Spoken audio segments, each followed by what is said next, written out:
Hello, I am Arkheim Ra. I have my co-host here with me today, John Whitberg. Today we're going to be talking with Andrew Basiago. Andrew has interacted with Mars, alternate realities, and time travel. Would you like to give a brief introduction of yourself, Andrew? Yes, I served in DARPA's Project Pegasus from officially from 1968 to 72. That was the U.S. time space program at the time of the emergence of time travel in the U.S. defense technical community. And my late father, Raymond Francis Basiago, was one of the project principals. And I was the American child who went about as far down the rabbit hole of applied quantum physics in that program. I was sent back to witness the Gettysburg Address, to consult with General George Washington at Brooklyn Heights, and I was photographed in the Josephine Cobb image of Lincoln at Gettysburg. I was also sent back to Ford's Theater to see who shot Lincoln.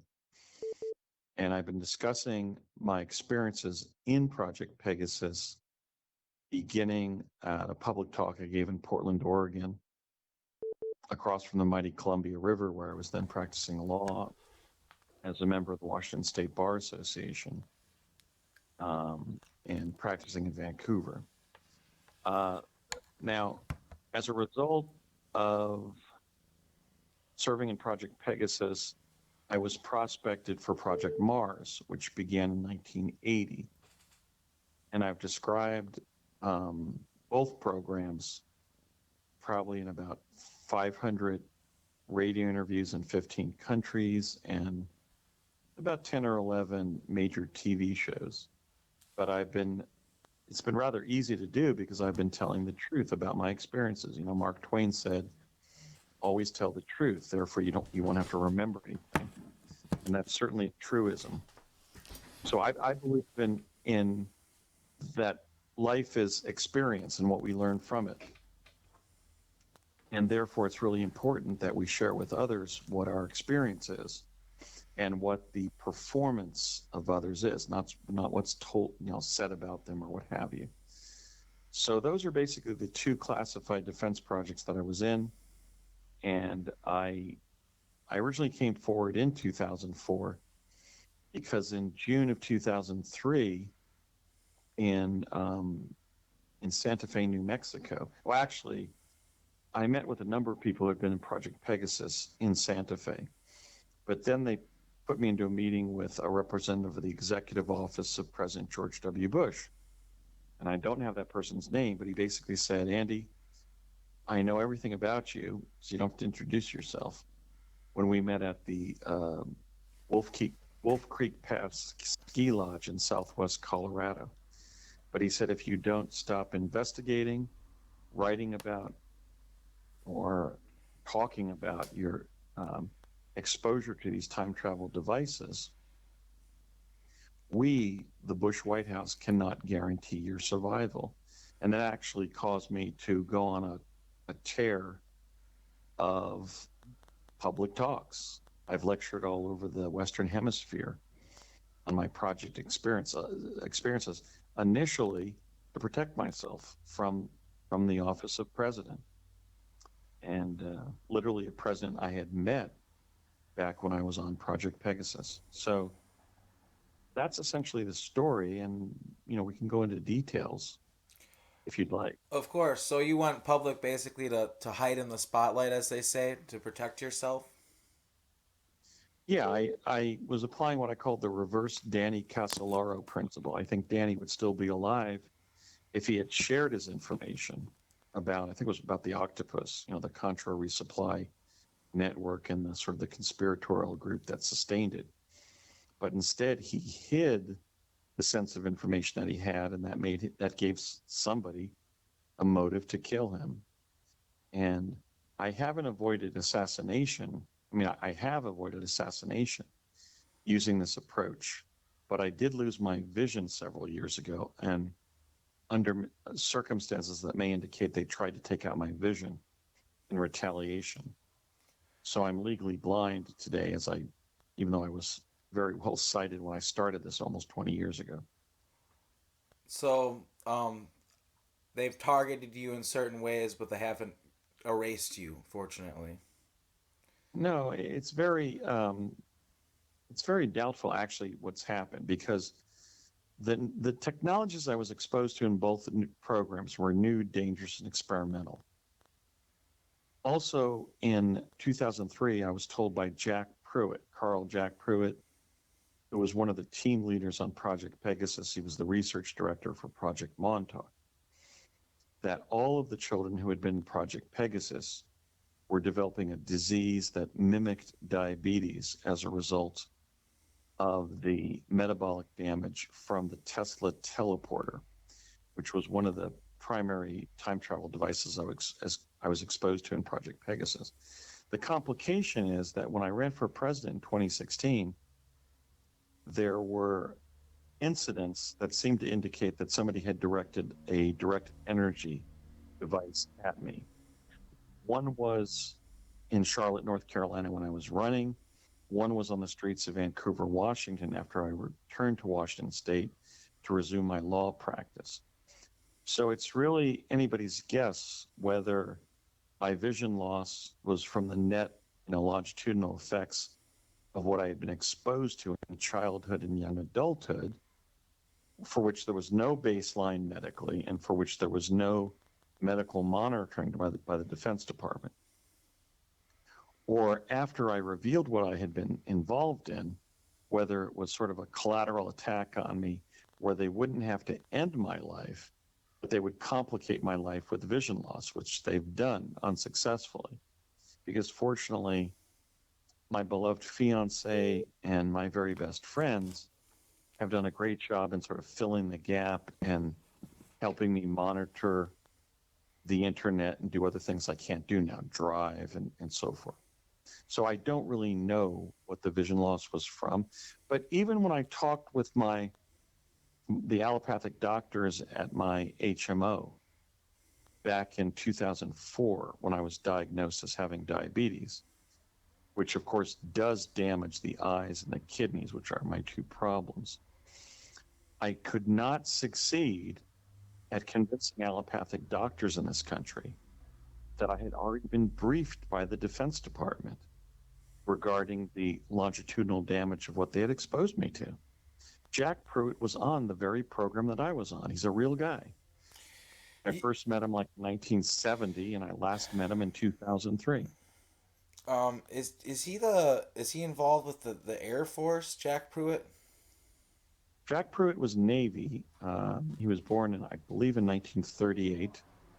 He was the father of Glenn Pruitt, who died in around 2007 of congestive heart disease and pulmonary edema at 700 pounds. Just one moment. Just one moment. I have to stop the recording. Pegasus, who according to Nichols and Moon became the research director of Project Montauk.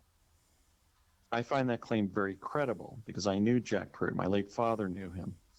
He was a real guy. And he, for example, showed the children in my elementary school who were enrolled in Project Pegasus the operation of Tesla teleportation and the chronovisor. So we were literally instructed by Jack Pruitt, and he would also brief us periodically when we were on the program. When we would teleport to New Mexico, he would find us where we arrived in the New Mexico State Capitol grounds in Santa Fe. So Jack, to his credit, met with me in June of 2003 at the old, now defunct Sweeney Auditorium in Santa Fe and advised me to pursue caloric restriction to control a disease that mimicked diabetes, because all of the kids who had Tesla teleported in Project Pegasus were getting that disease, and it could have extremely destructive effects. So when I would try to tell my HMO doctors who were specialists on metabolism, I forget what that's called, and endocrinologists, I guess it is, they wouldn't believe me because American doctors have been told, look, if somebody says they worked for the CIA, if somebody says they've worked for a secret military project, where really extraordinary things happened that you as the doctor believe subjectively haven't been achieved scientifically, you have to go into your standard desk reference for mental illnesses and diagnose their mental illness. That's not what I was. I was, in fact, an entirely sane member of the Washington Bar. I had been the 280th American to graduate and take a degree from Magdalen College, University of Cambridge, since it was founded in the year 1428. I was a former writer for Captain Jacques Cousteau back in the late 80s, a protege of editor Norman Cousins back in the late 1980s, 86, 87, 88. In other words, I was a distinguished American with 5 post-secondary degrees. And when I would tell these allopaths that, they couldn't figure out that I was telling the truth because, oh, I had to be crazy. As a result, they didn't treat the metabolic disruption that I picked up in an advanced government program through no fault of my own. I was enrolled in both of these programs. So over time, I've lost my kidney function and enough quality vision to read. I can still see. I'm not tripping over everything. I can, walk out of our residence and get the mail or, something like that. But I can't drive and I can't read. And I'm very concerned about the lack of discernment by allopaths, our physicians in this country, because they cost me the very medical problems that they then wanted to treat. They love to treat things, but they don't really seem too committed to healing things. So even though I'm visually challenged now, I'm still working through friends and having friends read things to me and having friends who are traveling in Europe and stuff to try to find cures for my vision loss and my kidney failure. But they clearly had some connection to the programs I was in. But then on top of that, I was targeted by some group. Do I know it was the deep state or the U.S. government, the permanent secret government, as some have claimed? No, I don't know. It could have been a foreign government because these things happened right after I ran for president. It could have been Satanists. It could have been other competitors for the presidency. I mean, I announced on the country and the world's largest radio show, Coast to Coast AM, when it had a huge market share. And I announced that I was running for president and then said, how cool is that? So I don't really know what's happened. I just know what the effects have been. And they've been pretty serious. But I have been in touch with those who are both designing artificial kidneys and who are inventing new ways of healing the human body. So I think the ultimate impact of my truth campaign, followed by the medical injuries that I've experienced, is going to be to promote healing in our country, not just treatment and all that implies. I really like that approach of healing. I think that's really important, especially. There's a lot of people in these programs that have mental illness problems. People that have been exposed to these programs. So to have that approach of healing and instead of just treating problems when they arise, would be good for people that are trying to heal from these programs. Which I guess I'll go into and ask you some questions if you don't mind. No, I don't. I think that it's important that we remain open-minded. We have to avoid what I call the pattern of obligatory skepticism. But at the same time, we have to be discerning to see that a claimant's facts make sense and check up, link up. So it's really a challenge because the problem isn't the people making the claims, true or false, because there's true claimants, and then there's what I call the odd, the opportunists, the delusional, and the disinformationists. But the problem is official state secrecy and the abuse of it. Without official state secrecy, Somebody, for example, in the secret space program would know that they were in the secret space program and know what their medical problems are, just like Armstrong, Aldrin, and Collins were screened and quarantined for lunar viruses and germs when they got back. So official state secrecy has been abused to the detriment of American citizens who bravely served in these programs. And I'm one of them. Another thing they did is they didn't pay us or medically monitor us just simply to keep such programs secret. I consider that evil and clearly un-American, something we should all be concerned about. I 100% agree with you there, Andrew. It's an atrocity. A lot of the things that have occurred in these programs, and I don't know if you're aware of dissociative identity disorder and alters. Have you been exposed to that? Are you familiar with that at all? Well, in Project Pegasus, we were given one altar. I took the name Michael because they wanted to kind of create a line of bifurcation between our ordinary persona, our given names and personality, what we were known at among our family members, our friends in the neighborhood, and at school. But then when we were in training for time travel, be known by a different name. Now, that attempt to create sort of a dual personality in me failed because when I was in New Mexico hanging out with my dad and other project personnel, they literally said to me when I said, "Why aren't you calling me Michael rather than Andrew or Andy?" They said, "Andy, we don't play that game here. You're Ray's son, Andy or Andrew to us. Would you like us to call you Andy? Is that what your friends are calling you?" And I said, "Yes." So they started calling me Andy. And that, in fact, allowed me to remember so much about what Project Pegasus did. But we were all given the propensity to have sort of a split personality, truly, be limited to literally a split in consciousness. Yes, so I did have that treatment, but then not that experience.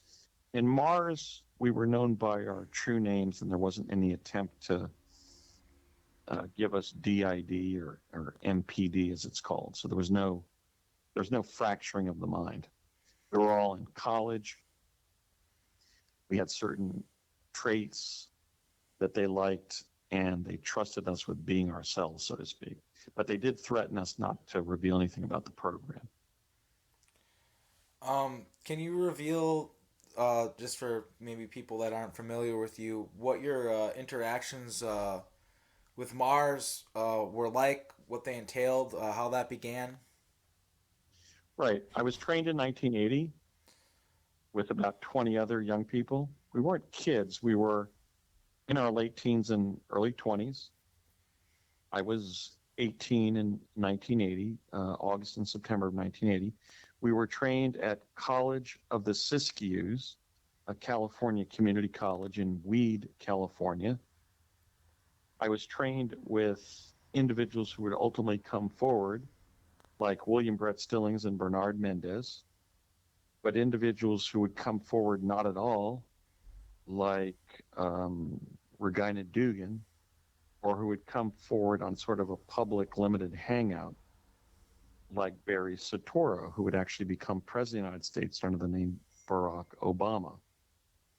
He told me his name was Barry Soetoro and he was from Do Indonesia. do you think that could potentially be an alter type situation? Because I've done a little bit of research into the whole thing from with him being from Indonesia, and there's actually a very um, strange UFO cult that's there that it appears his parents might have been affiliated with and stuff. It's all really interesting. I'm not an expert on it. I've just kind of read about it briefly, but do you think that maybe Barry Soreto could be an alter, or Barack Obama could be a programmed alter that was made to be our president? I mean, do you think that Barack Obama is like 100% consciously aware of what he experienced on the Red Planet? Possibly not. I mean, I want to give kind of a general answer and a specific one.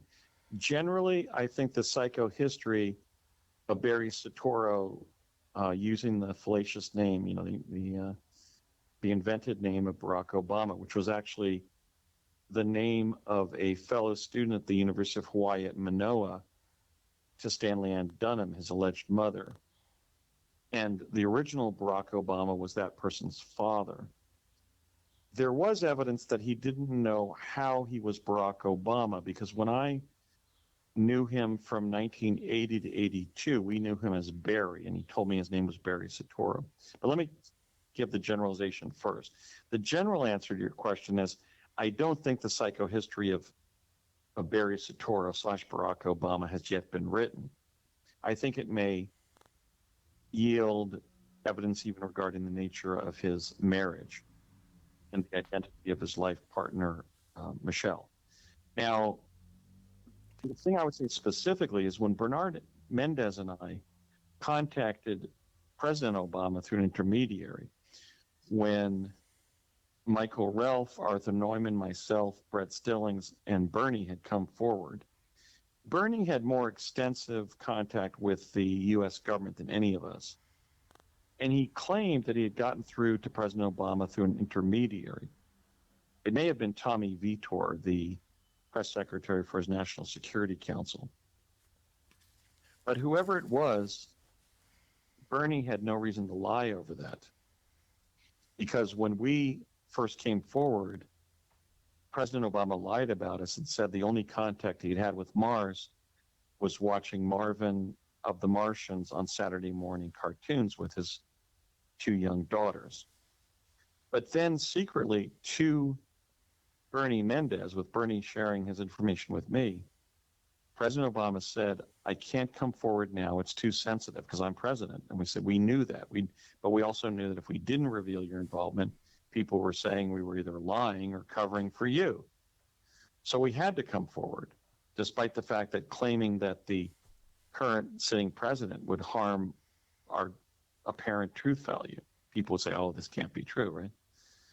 But he said, I'll come forward after I leave the presidency. He did not do so, and I wrote President Obama on July 28th of 2020, and I said, Barry, I didn't call him Barack because I had always known him as Barry Soetoro. And I said, Barry, if you don't reveal that you were in the program, despite how people view your performance as president or feel about you personally, you are going to be known as a scoundrel among presidents because you were, in fact, the first American astronaut, albeit you got to the red planet in a slightly different way than the Apollo astronauts got to the moon. But you're going to be known as a scoundrel for lying about your fellow astronauts who did something very dangerous and very courageous by going to Mars. You were sometimes going with us. There's many people who agree that you were one of our fellow, actually, chrononauts. And he said, I know, I remember the program. I remember Andy vividly. This is what he told Bernie Mendez on my behalf. But everything about the program seems vague and dreamlike. So I just don't feel comfortable coming forward now, but I will come forward when I leave the White House. So in answer to your broader question of whether essentially Barack Obama could be a Manchurian candidate in the sense that somehow in his upbringing or even in his preparation for the White House, he could have been given mind control programming. I think that's implicit in the very answer that he gave Bernard Mendez through an intermediary. Even saying that such a vivid program seemed vague and dreamlike would indicate that there was some alteration of his memories. But I can't really fault him that more than the rest of us because we were all getting memory suppression. Yeah, I can relate to that statement, vague and dreamlike. I understand what he means. Well, Major Ed Dames was using the Soviet memory suppression device, the Soviet LIDA machine.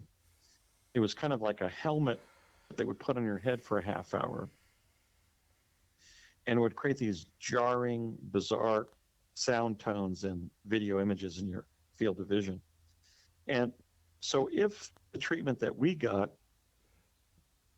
was given to Barry, later to be known as Barack Obama, He's just another loyal and faithful American who agreed to serve, who then had his memories blocked, and hence his ability to talk about it 30 years later.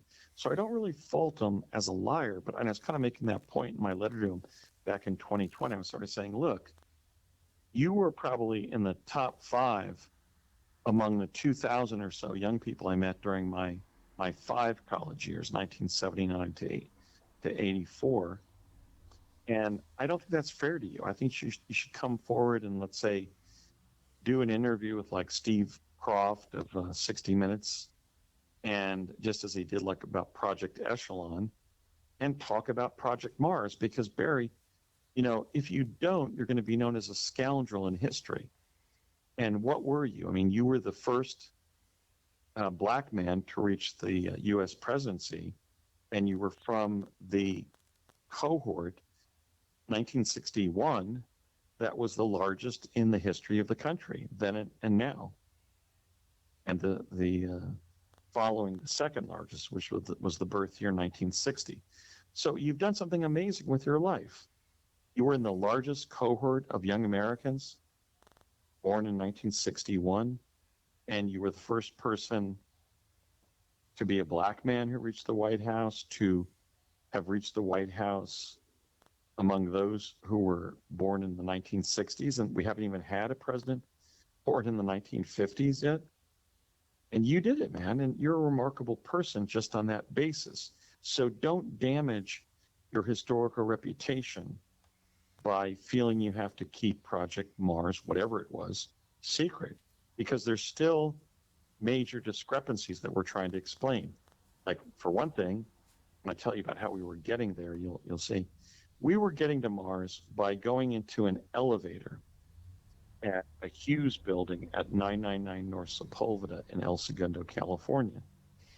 And then we would go to the 8th floor of that building, the top floor, and that elevator would begin morphing from a box into a cylinder. And when we started the program in 1981, started going in the program in 1981, Mars was relatively distant from Earth in its 2-year irregular orbit around the sun in our solar system. But then as it drew closer and closer to Earth, we would only have to spend about 8 minutes in that device. So that indicates we were going to the real Mars. There's other proofs that we've constructed that it was in fact the real Mars. But there were no signs there except one in one of the jump rooms. But okay, so the elevator would morph from a box into a cylinder and then back into a box. And the far wall of that box would open up, and we were in the sub-basement of one of the 8 or so U.S. facilities on Mars. Now, it was in the middle latitudes of Mars, but we don't know whether it was the northern or the southern hemisphere.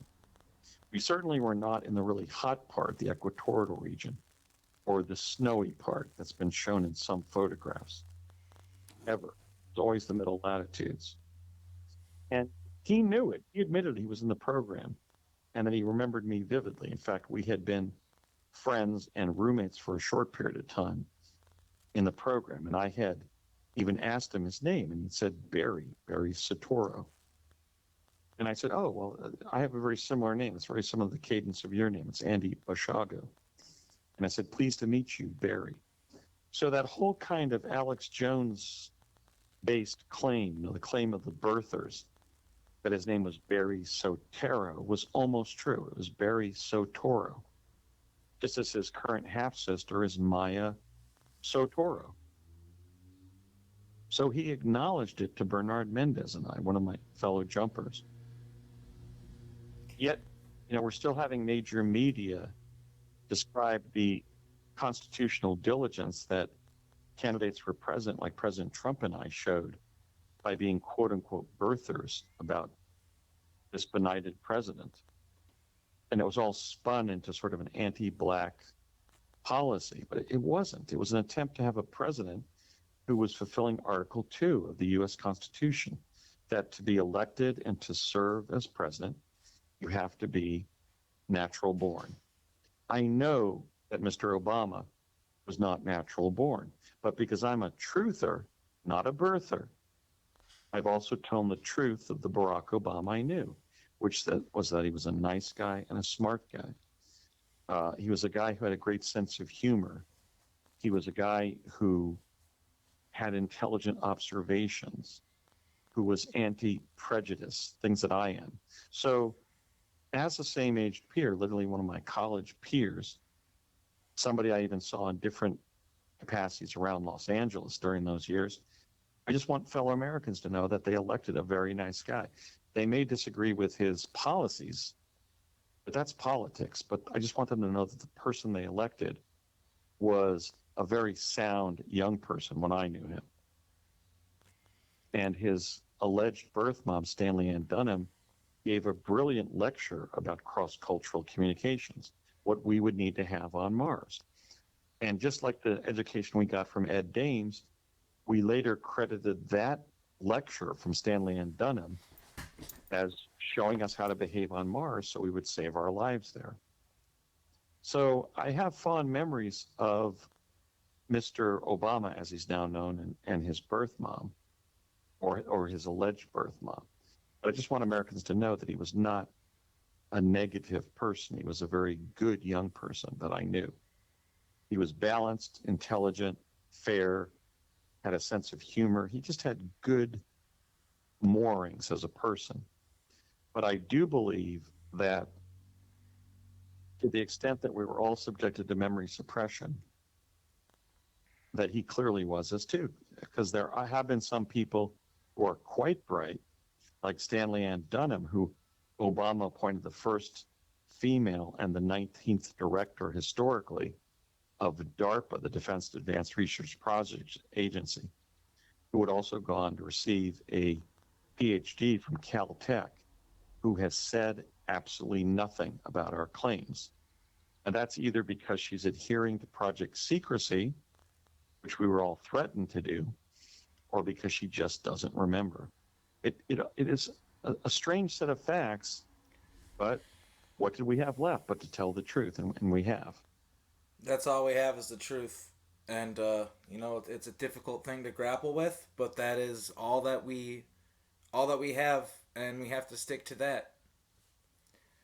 Um, Right, right. And that's what I've done.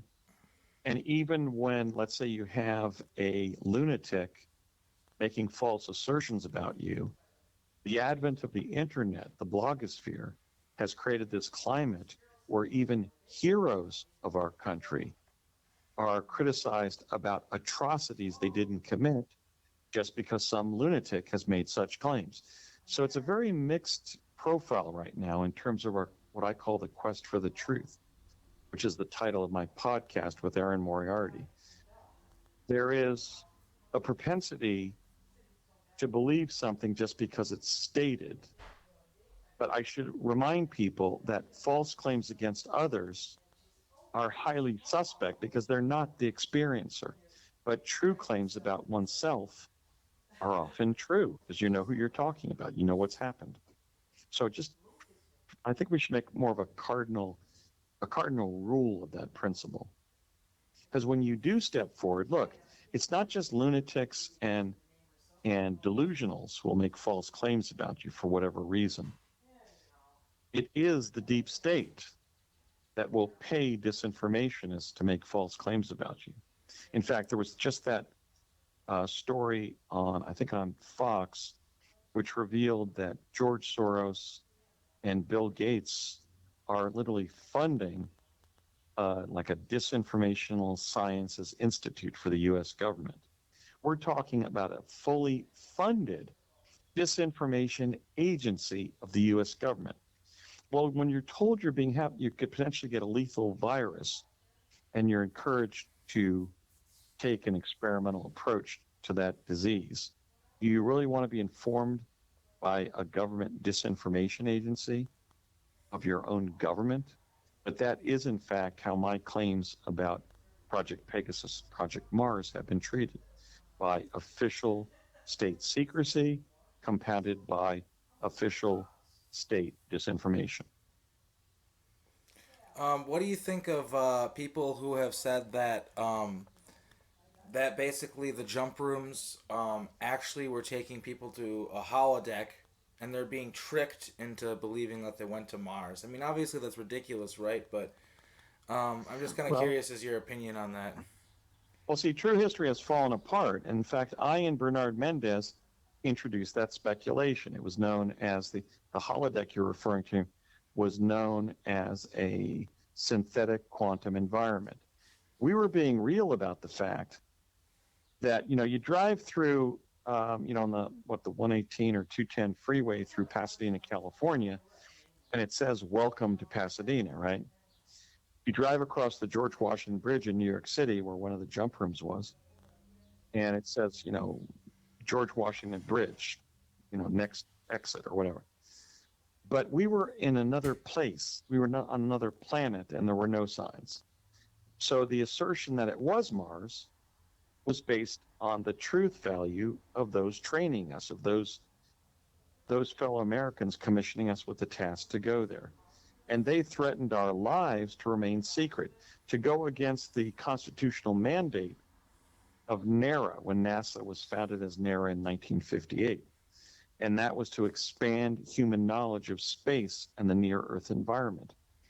When over the years we began investigating what the space program was supposed to be, and we realized, wait a minute, there was never supposed to be a secret space program. This was a constitutional digression by the CIA, by NASA, by DARPA. We decided to come forward, but we had to recognize that the truth value of what they had claimed to us could have been jaundiced by disinformation. So we introduced that idea of the holodeck that you're referring to. So I believe that claim because I began such valuable speculation or possible theory of what had actually been going on. I But I let don't think I don't think that was because of the ultimate proof that when Mars, the red planet, the one that we can see in the night sky, when we can, was coming closer to Earth, we took less time in the jump room and more right. people could ride inside of it. So that would only be possible if Earth and Mars were drawing closer to each other. So I believe it was the real Mars. What do you think the explanation is for, like, all the photos that NASA is providing the public as far as life on Mars? Obviously, they put out a bunch of different pictures that all look the same. It looks like just a giant desert and there's nothing going on. Do you think they're airbrushing those pictures? Do you think they're editing those pictures? What are your thoughts on that? Well, I I published the landmark paper in on December 12th of 2008 that began such speculation. It was entitled "The Discovery of Life on Mars." It's 41 pages. It's based on NASA image PIA 10214. And when I wrote that paper, I was still blocked about my visits to Mars. There was about, I don't know, 20 or so between 1981 and 84. But I wrote that as a Cambridge educated scholar to, in the manner of like Darwin's Origin of the Species, with the benefit of my Cambridge education to sort of inspire the way I structured that paper. Now, after I wrote it, I realized, wait a minute, I didn't discover life on Mars because we were taught about life on Mars before we went there. And clearly there were people there before I was there. And I would later find from um, uh, William Whitebrow that when we were there, there were usually 1,500 other Americans on the surface of Mars. So I have never claimed about being the first American on the red planet, just that I had gone. Unlike the fact that I'd been the first American child to teleport or the first time traveler to be depicted in an image in the past, having gone there from the future, what we call the future, actually the present. So go ahead. Okay, well, here's a point where, John, if you're still there, I'd like you to chime in, Still and, here. and, and contribute here because I don't have clear memories of this, but you do. I'm kind of curious because of what kind of culture you, Andrew, what you encountered on the on the Mars. like Okay. the Still there. wildlife. Yeah. Well, I was gonna say that in the almost 20 years or 15 years since I wrote The Discovery of Life on Mars, and then I broke through to my Mars experiences in 2009 and lectured about them in April or in August of that year. I have recovered a lot of what I experienced on the surface, but then again, that wasn't everything on the surface. But there were two humanoid species. I've called one Homo martis terris, and they were very much like modern humans.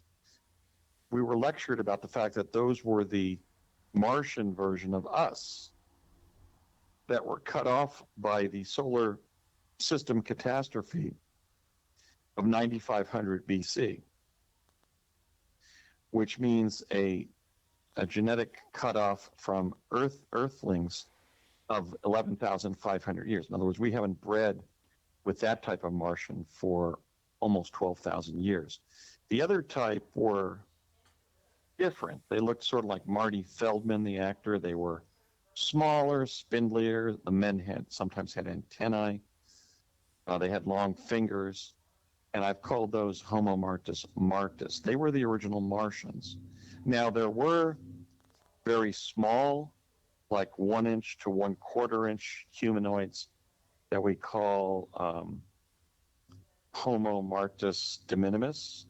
There was a Sasquatch species about 6 feet tall, not as large as Sasquatch on Earth, known as Homo martis sasquatchus, and another type of, so, it was Homo martis de minimis, Sasquatchus, and I'm blanking, and extraterrestrialis. There was one humanoid that I saw on Mars that looked like a gray ET, but he looked quite at home there. And other people reported seeing this and thought it was an indigenous Martian species, not a visitor from outer space. So those were the 5 types, but the type that were more Earthling-like were the first 2. And I had met some of the Homo martis terris, not on Mars, but on Earth. They look basically like tall, bald, white guys, like sort of like a Jesse Ventura or Patrick Stewart of the new Star Trek. But they were humanoids. They were bipedal.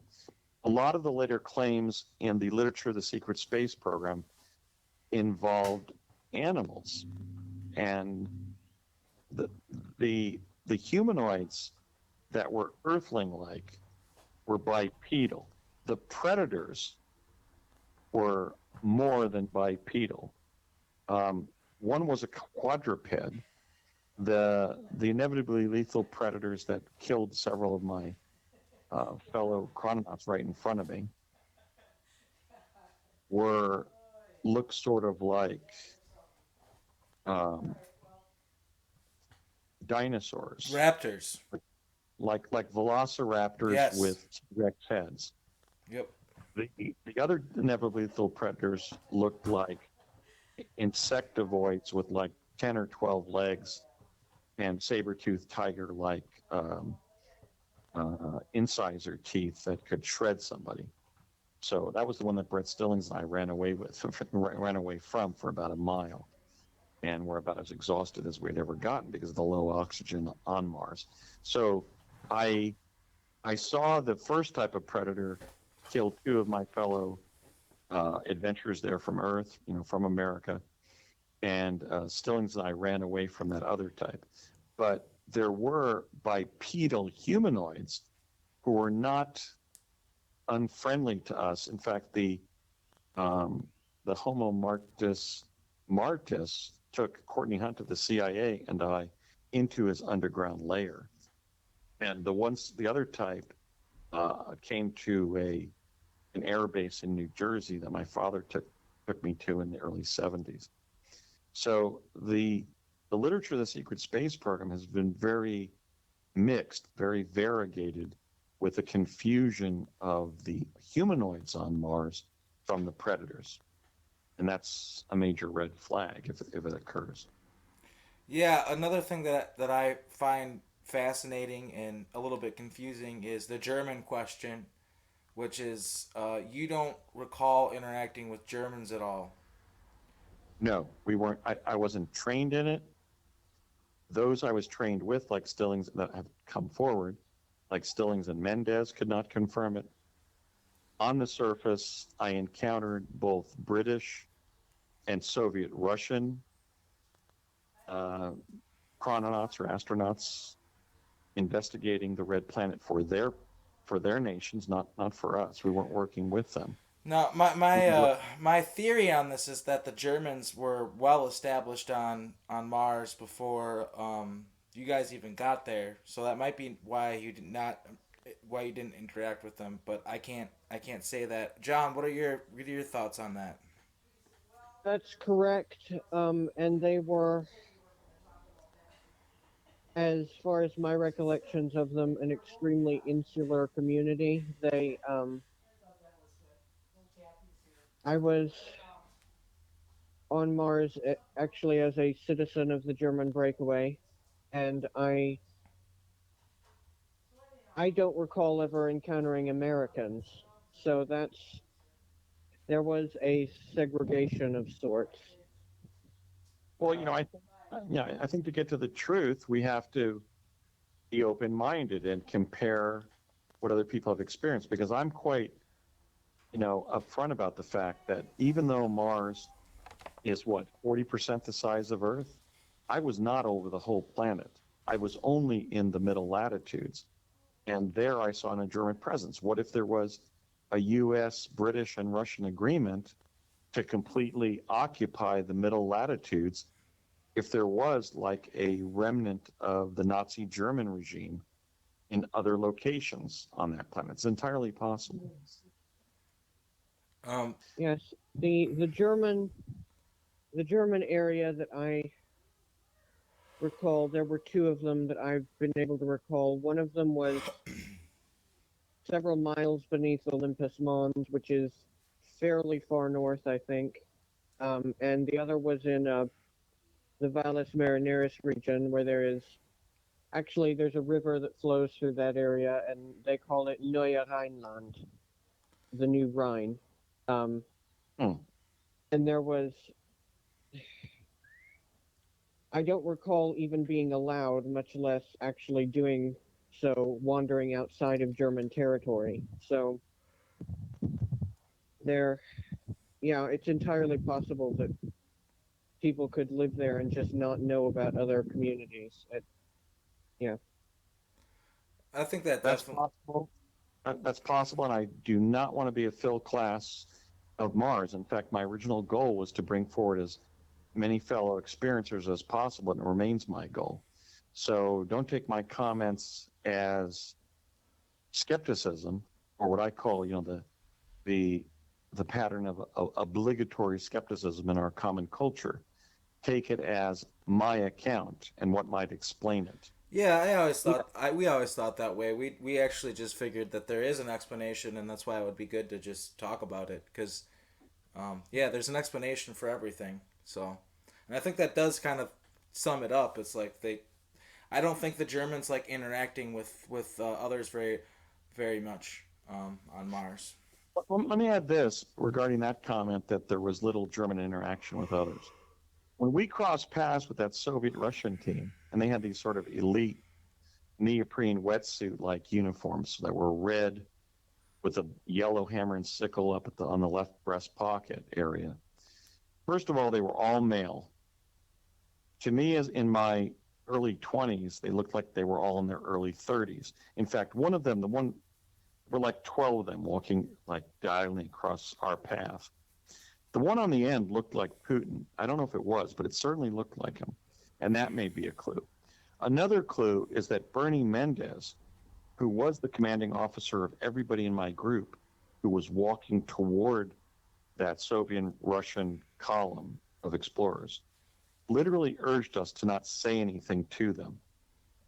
But then the Soviet Russian on the end, it could have been Putin, actually waved to us with a friendly gesture. But he literally yelled at us, "Don't say anything, don't say anything." So it may have been a situation where the encounter with any Germans met with similar kind of shutdowns of any attempt to talk to them or figure out what they were doing or who they were. I just mean we weren't taught about any German presence, and we didn't see any, human beings, insignia, uniforms, accents, or anything.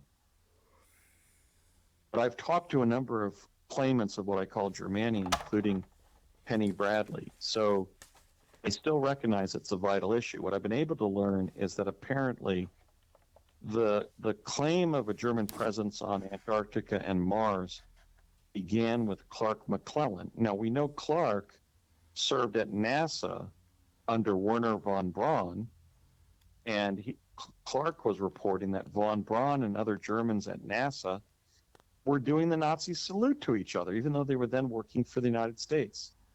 So that involves really going after what true history is. I mean, if after a Nazi like Werner von Braun and his colleagues, his Operation Paperclip Nazi colleagues were doing the Nazi salute to each other at NASA, there was a survival of Germania. There was a survival of the Nazi regime.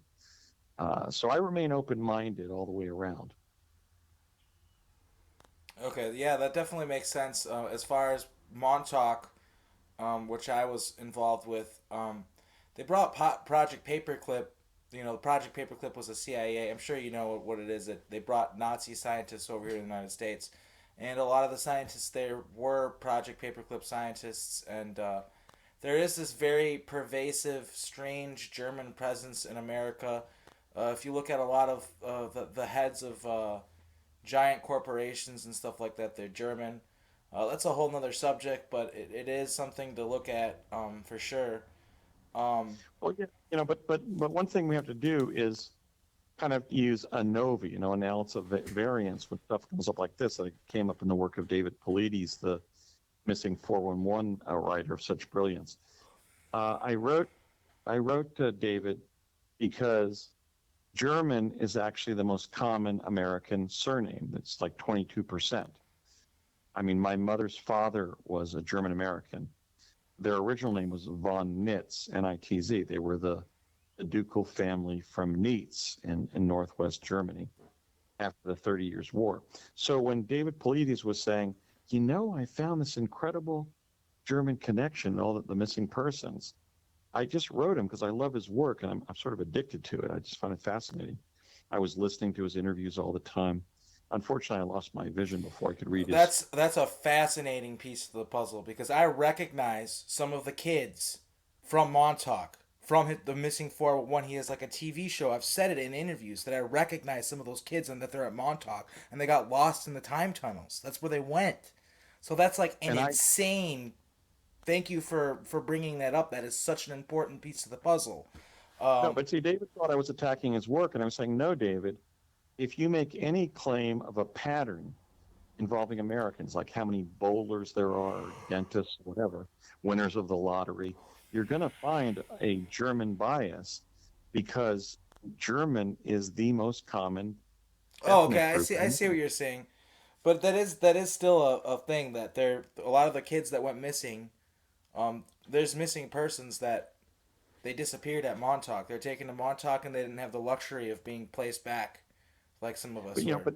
But how all this links together is really, really difficult in light of the abuse of official state secrecy. Because at one of my dad's employers, I think it was Bunker Ramo, it could have been, oh God, I'm trying to think of the name of it. It was an engineering company in New Jersey that actually had a German name, but I'm blanking on it. But he had a Nazi paperclip scientist on staff there. I'll just think about it as the interview continues. But we have to essentially remain open-minded, but also remember that a pattern doesn't often mean what we think it means. I mean, the German language lost at the Constitutional Convention to become our national language by one vote. So there was more of a German responsibility for the founding of our country.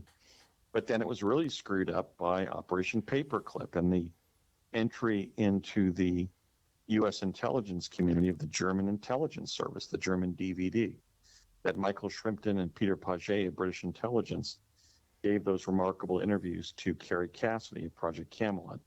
So it's a very, very twisted investigation, very twisty path to the truth.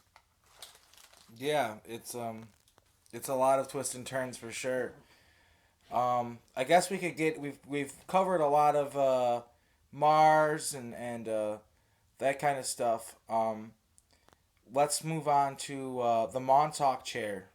You had interaction with the Montauk chair far before I did, because obviously you're much older than me, and you're in the programs earlier when they're still figuring things out more. And Right, you exactly. you encountered more than one chair. There was several chairs. Is that correct? Yes, but they were doing the same thing. One was kind of naugahyde and one was leather, but they were being operated sort of by postdocs. One of the postdocs was named David, and I think that could have been David Lewis Anderson, the later time travel claimant. He wrote me after I appeared on Coast and said, it sounds like we had contact with different parts of DARPA's experiment with time travel.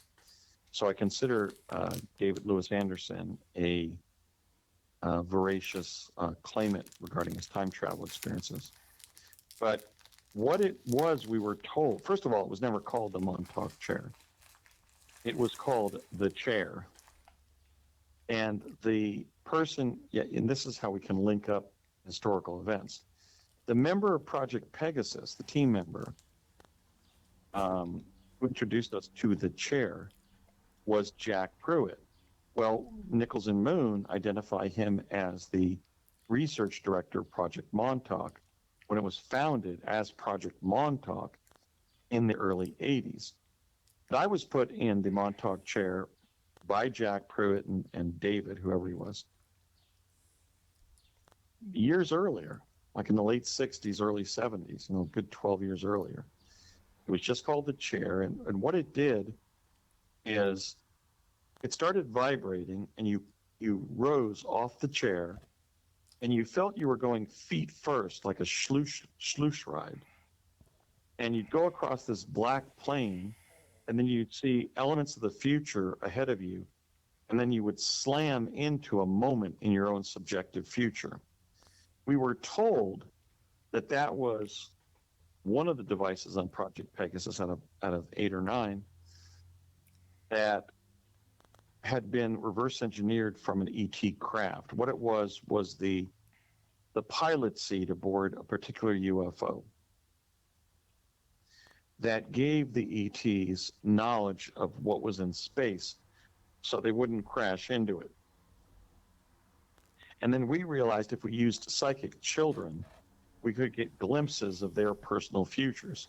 But then as we were doing such rides, I did a lot of rides, probably about maybe 40 Montauk chair rides, most of them in my public elementary school, Mount View Road School in Morris Plains, New Jersey.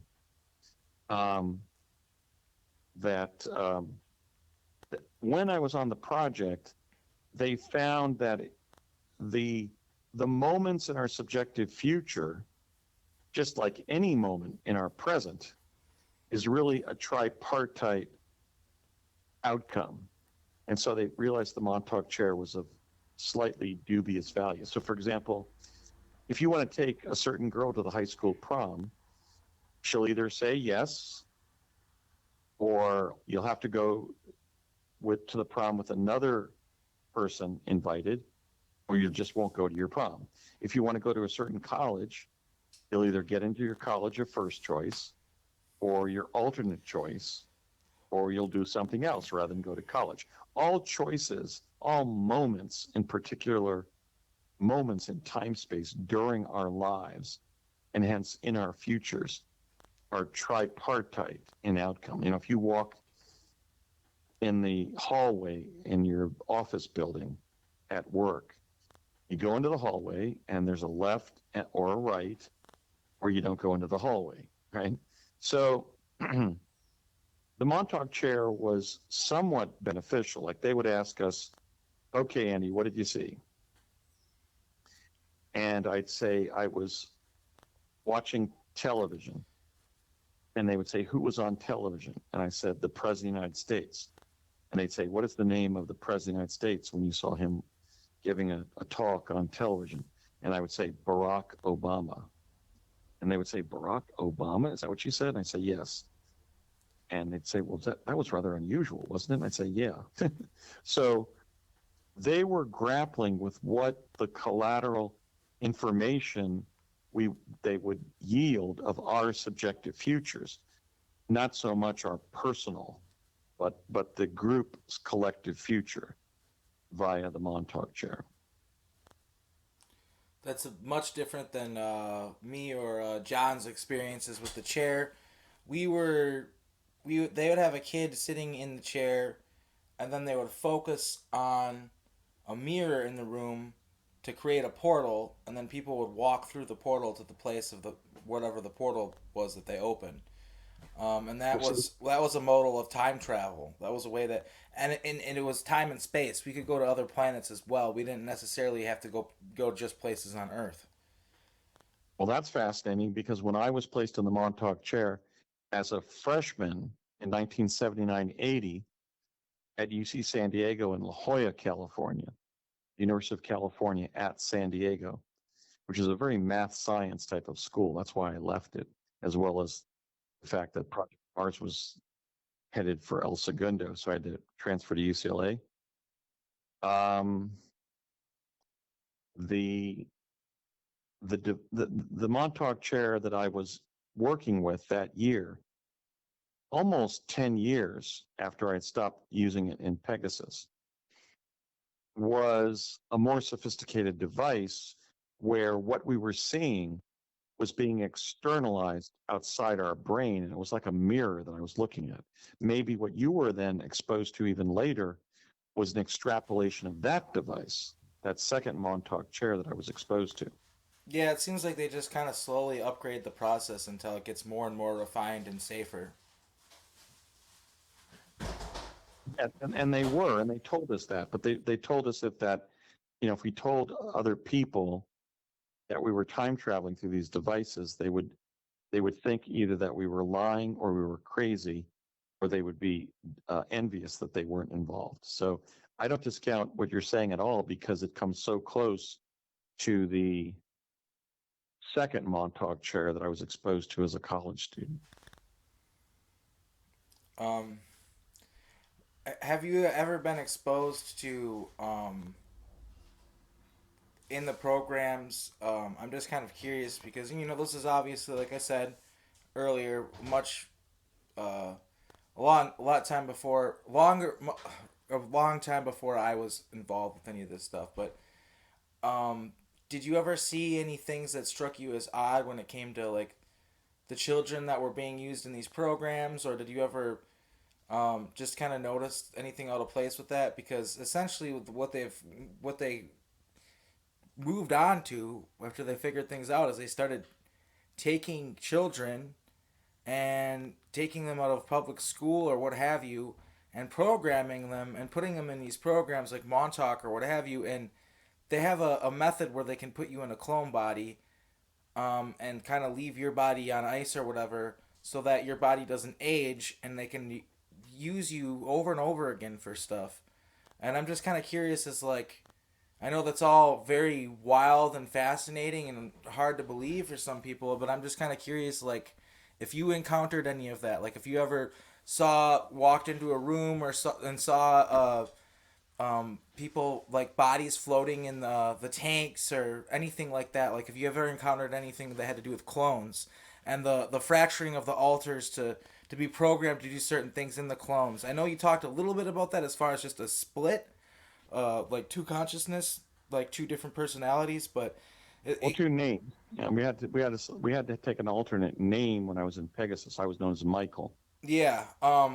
Did you encounter clones at all though? Did you ever see any of the preliminary stages of that kind of research? Because I feel like that is a huge facet of how they do a lot of the things that they do and how they get away with funneling people into these programs. Like for instance, like you unfortunately have the lack of benefit where you have health effects and stuff like that from being in these programs, whereas a lot of us they had us in clone bodies, so we weren't in our original bodies, we're in a copy, so we don't have the same problem. And I'm just curious if you ever, yeah, you ever saw anything that suggested that they might be using clones, or that they're gearing up to do that. Well, they seem to be working with it because I would see fellow classmates laying on beds unconscious with kind of electrical stimulation of the brain going on. But I went to places time traveling. That was in Project Pegasus when I was a kid. In Project Mars, in terms of the strangeness of those they selected, there were very bright people who went on to impressive degrees. You know, Regina Dugan would go on to Caltech. Barry Soetoro would go on to Harvard Law School in Columbia, which I was also told to transfer to in the fall of 1981, but I declined. But after graduating at UCLA, I went to law school and then was admitted to Cambridge. So those would be sort of outliers in the Mars program, suggesting that high IQs and advanced educational attainment were goals. But then there was one very active member of the program who didn't even graduate from high school. So I always wondered whether they're really looking for specific bright persons who are headed to become sort of lettered people educationally, or whether they were looking at something else like genetics or It personality. depends on what they want to use you for. I know that I was definitely targeted because of the genetics that I have, and that that a lot of the people that are in these programs that are against their will, that weren't conscious for it, it's a generational thing. My father was also involved in like black ops projects, and it nearly cost him his life. They used voice of God, voice to skull technology on him to make him hear voices and stuff like that. It gets really nasty. Yeah, Arkeem, I'm fascinated about genetics. I've studied my own. I wasn't told about it before I ended up serving in Mars and then ending government service in 1984.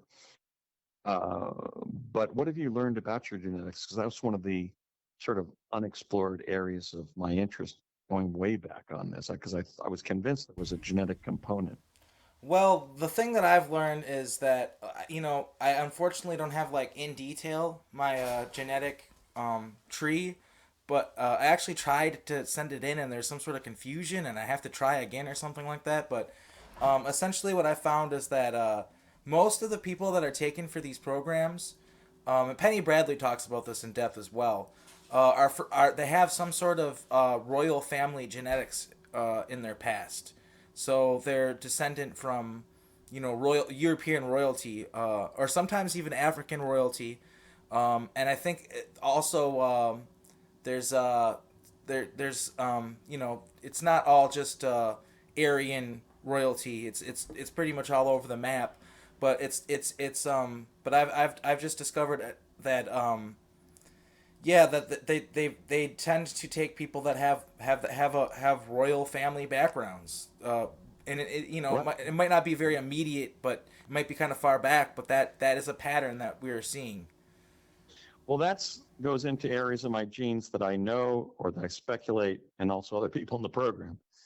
I know to an historical certainty from my mother's mother that she was the granddaughter, and hence I'm the great great grandson of Ferdinand Maximilian. That was the younger brother of Emperor Franz Joseph of the Austro-Hungarian Empire. Yeah, And so if I were to look back in my family tree, I would almost undoubtedly find something like that. In fact, I believe that I'm connected to the Rothschilds as well.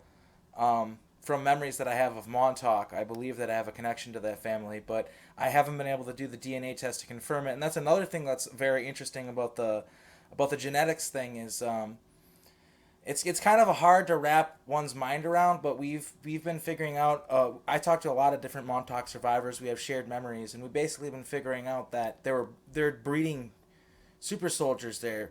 They had some sort of breeding program going on, and I think that's a lot of the reason why Peter Moon, Preston Nichols, Al Bielek, the earlier generation, they always called it the Montauk Boys program, and it was a time travel program. And they're very open about the fact that it was a time travel program, and it just to me, it doesn't make any sense to have a time travel program where you're altering the timeline and changing history and there wouldn't be any women involved. That makes absolutely no sense. And I think the reason why they tried to, you know, have that discrepancy there is because they didn't want people to realize that A, there was a breeding program, and also they didn't want people to realize that um, I don't know, that there's a whole aspect to this where there's MK Ultra, where there's assets that have been created at these facilities that are put into to like lives, it seems like, and it seems like their whole lives were constructed from these time programs. That's what it seems like for me anyway. Like for instance, like my dad grew up.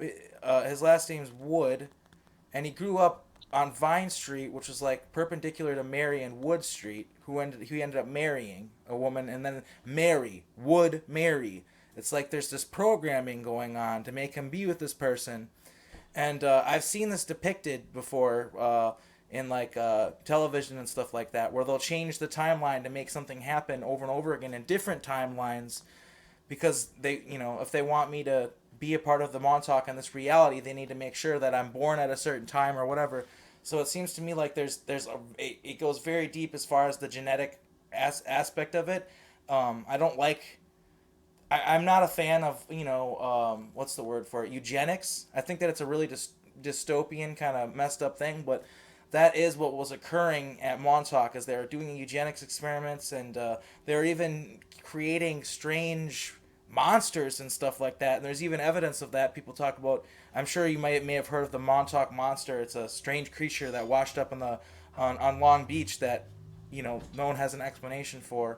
But that is a very important part of all this, the genetic aspect. It's an uncomfortable conversation though to be had because like again, eugenics is a really touchy and kind of gross subject to me. Like it makes me feel Uh, uncomfortable. and What I've in terms of African royalty, um, if Napoleon II had that affair with Empress Sophie, he was actually the father of my great great grandfather, Ferdinand Maximilian. Now, the African connection to Napoleon Bonaparte would be Corsican. In fact, he was so dark skinned that the elite, aristocratic European women of his era would not go out with him. Now, that could explain Barry Soetoro. Barack Obama told me when we were just young men, 18 years old, he's only 45 days older than me.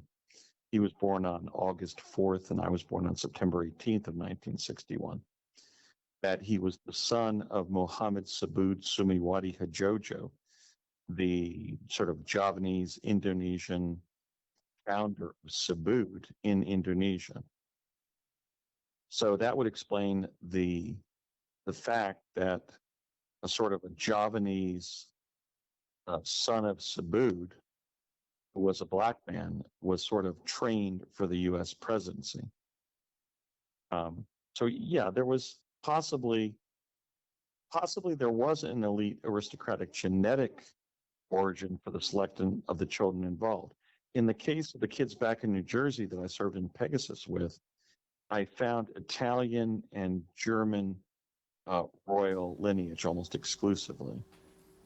Yeah, and the reason for that being is because I mean, this all goes a little maybe off the map for you. You're not familiar with it or whatever, but I mean, this is what I've discovered in my research is that at one point there was a humanoid species that sort of ruled over humanity as slaves, as a source of labor and stuff like that, and they had long lifespans, but living on this planet made shorten their lifespans, and so they didn't want to stay here anymore. So they interbred with us, and that's what the royal families were, and that's why they're so obsessed with interbreeding with each other and stuff like that, and that's why they want to take us for these programs. It's because obviously they want us to be able to read minds, they want us to be able to use our psionic abilities to hurt people. and that's having a higher concentration of extraterrestrial DNA is going to make that easier for you. And so, of course, having a connection to the royal family equals having a connection to a higher concentration of extraterrestrial DNA. Now, I know that might sound a little crazy, but I mean that's what I found in my research. Yeah, on the Grand Duchy of Oldenburg line and on the line of Charlotte of Belgium, the wife of Ferdinand Maximilian, the late Queen Elizabeth II was like my fifth cousin, even though I was just a Yank from the States who was attending Cambridge and not privileged in any way at Cambridge except for the opportunity to go there. And I clearly was. Um, so I think that you've possibly addressed a mystery of my Project Mars experiences in my early 20s, which is I was working at a gas station at Mason and Devonshire in Chatsworth, California, a street corner reeking of British connection and connection to masonry. And I was just manning the pumps. But the person who was the station mechanic was Courtney Hunt, who I had worked on Project Pegasus. I first met him when I was at the Cerrillos Cultural Center site in Cerrillos, New Mexico. He would go on to literally ask me whether I wanted to go to Mars. And one incident that he didn't even have an explanation for was about probably the summer of 81 when I was working there, which would be the summer that I would first go to Mars through his aegis. He would literally drive me down to 999 North Sepulveda in El Segundo, and I would go up to the Red Planet, and he would control the telemetry to send me there. These two guys from the Department of Defense came into the gas station and ordered him and David Hall, the station manager, to not permit me to have any contact with electronic equipment of any kind. It was like I was going to make cars start flipping over on the freeway or something, but we never had an explanation for that. So maybe it was these issues of both potentially ethnicity or ancestry on the one hand, and the lingering effects of these devices on the other, or whatever programming or effects that were still affecting me. One thing that was happening at that time in my life is I would walk past a microwave oven and it would just start blinking. So I think Yeah, they knew more there's about other people in the programs that have lots of problems with that, like lights turning. telekinesis. Yeah, or weather, making weather go off. Penny's talked about that. So yeah, there's strange effects oftentimes. I think John wanted to say something. I think John wanted to add something about the when we were talking about the genetic lineage stuff. John, are you there? Yeah, yeah, just to put my 2 cents in, what I've found on my mother's side, my father, who I grew up with, is very likely not my biological father, so that doesn't apply. But on my mother's side, through extensive research, I've found a Swiss Rothschild. I've found English and Spanish royalty, and actually Native American, not royalty, but elite, let's say. Um, so that seems to be a rather major component. And I've also, as a part of Project Looking Glass, of my memories that have returned to that, I've discovered I was selected for that based on blood type, which was my blood type is A and B negative, which apparently, in order to run the device known as the Looking Glass, that blood type is all but required, and that AB negatives are considered essentially a separate species. Which, Well, I know that some distinguished humans have an AB, like Jesus and John Kennedy.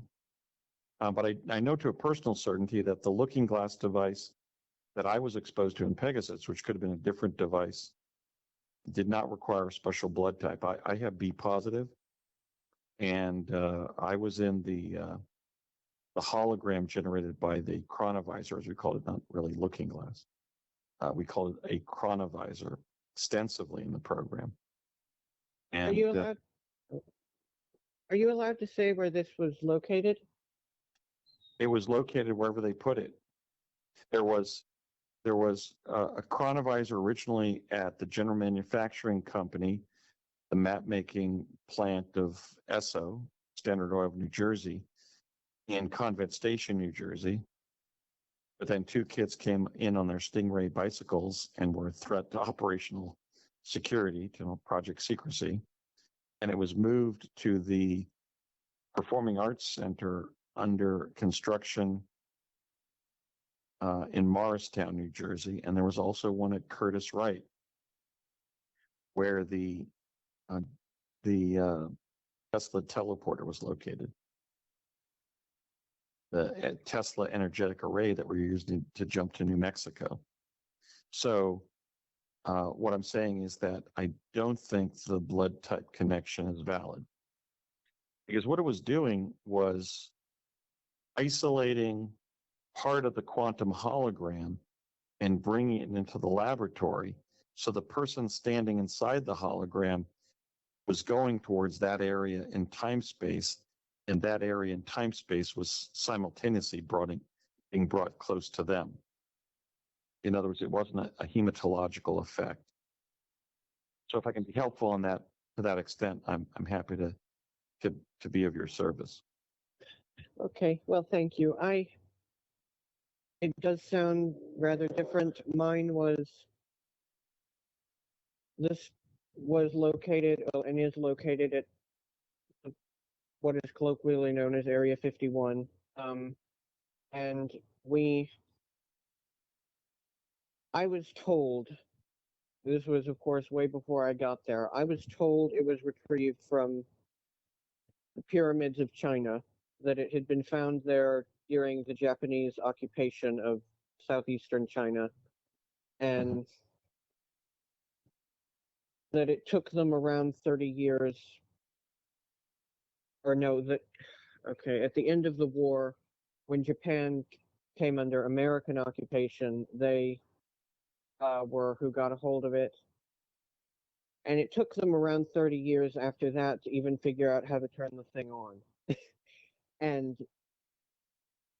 eventually they did, and eventually they started using it. I was never aware of it having been moved out of that location. It could have, and I simply wasn't aware of it.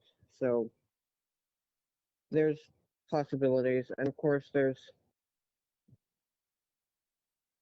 no telling what sort of misinfo I would have been fed when I was doing all this anyway. So yeah. But John, they were trying to synthesize the work of brilliant contemporary physicists like Tesla and T. Thompson Brown and so forth. Even the one on my program, which was Dr. Harold Agnew. Harold was the quintessential Project Manhattan physicist. And archaeological technology and extraterrestrial. So what you seem to be providing is a part of the puzzle on the archaeological time travel devices. I may have been exposed to some time travel devices that began there, like even the Tesla teleporter, but they never told us that. And by the way, Arkheim, I remembered that German named company that my dad worked for with an Operation Paperclip scientist, and that was C.F. Braun, the engineering company in New Jersey. That was literally a German connection on the name of the company, and literally the physicist who was a Nazi paperclip scientist that he worked with. So that's a piece of the puzzle there. At the Edison labs, he worked next to J.B. Johnson, discovered white noise in 1928, and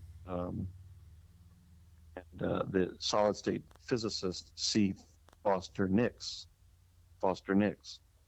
But in that particular German-named company, he worked with one of the Nazi paperclip physicists. Interesting. That definitely is interesting. So when you're in contact with the chronovisor, I think I remember you talking about how you remember interacting with Catholic uh, entities, like religious. Uh, um, uh, can you go into that a little bit? The Well, Catholic connection yeah, to the chronovisor. yeah. It wasn't extensive, but when in 1971 I was at the chronovisor array at the Morristown Performing Arts Center. So it's apropos what I just mentioned. And it was an historical building from the 1870s undergoing historical renovation. And they liked such a place because people could see sawhorses and things and not worry about what was being built there. And I was on the stage where the hologram would be propagated. There was a crystal array in the ceiling with 8-sided bismuth crystals through which they would direct an EM signal and propagate the hologram. But you had to be in the hologram to go somewhere initially to the past, but then later to the future by a chronovisor. So the chronovisor was more than a looking glass device. It was a going somewhere device, going somewhere in time space. And it was a major one because they could just shut it down and you'd be back in the lab. Whereas with Tesla teleportation, if there wasn't a Tesla teleporter to where you were being sent, you would be lost in time. Right. And a Catholic prelate was being given a tour in the back of the auditorium. And one of the technicians came up to me and said, Andy, that's Father Pellegrino Arnetti back there being given that tour. He's one of the two discoverers of the chronovisor with Father Gemelli. I just wanted you to know that that was happening. So I can establish the truth of the Vatican provenance of chronovision. It did begin as a Catholic project at the Catholic University of Milan, where Father Ernetti and Gemelli worked as musicologists who wanted to split the signals of Gregorian chants to find out why they had special qualities, like, let's say, healing properties. And when they did modify a kind of a specialized microphone to do that research, something that Father Gemelli's father said to him in childhood came through the microphone, something he used to call Father Gemelli, my little zucchini. And so there was a Vatican discovery of chronovision. And my dad also told me that the Vatican passed technical advances like this, probably taken out of the Vatican library from the past in some cases, even from the ancient past, and would pass it on to the Navy Department in this country. And the Navy might do something like pass it on to the Ralph M. Parsons Company or the Edison Labs or Curtiss Wright or some other engineering company like Bell Labs. And so chronovision was passed by the Vatican onto Bell Labs, and that's where it was developed from like a TV screen into this cubic hologram of light and allowed us to travel via chronovision. That's very interesting. I don't recall ever interacting with that kind of technology. John, how about you? Did you ever interact with that technology? I no, this, like I said, this sounds quite different from the looking glass I was familiar with. So no, not this particular one. How did maybe describe it? I'm sure Andrew would be interested to hear how it differentiated. If you want to go into how the looking glass worked that you used. It looked, what I saw was a gold box. It looked roughly like the Ark of the Covenant, but instead of two angels, it had two pillars with spheres on top of it, and the user would lay their hand on the device, and in between the two spheres would be a screen. Only the person using it could see it. Or, well, an enabled person could also see it if they walked through the room.